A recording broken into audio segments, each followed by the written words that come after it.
So let me kind of point you in a direction a little bit. Now, usually these are things that I would say for the membership side of things. These are things that I would kind of the video that's behind you, like what's on the academy? What I'm learning a lot here.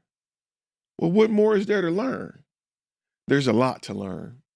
Because in the academy, I'm gonna show you exactly what to do.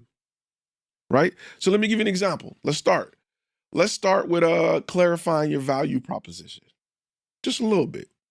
I'm not gonna give you all three because you ain't a member. You don't get all that. My gold members get all of that. So craft a clear and compelling value proposition that speaks directly to your ideal client. Show your potential clients the transformation you offer, making it easy for them to envision what you can do for them. That's just a taste. I can't give you too much. Can't give you too much. Not on this side.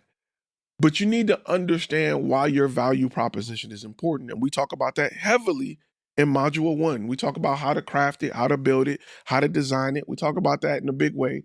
Why you need it, why it's important, who benefits from it, what it should be, what it shouldn't be, and how to build your company around your value proposition, right?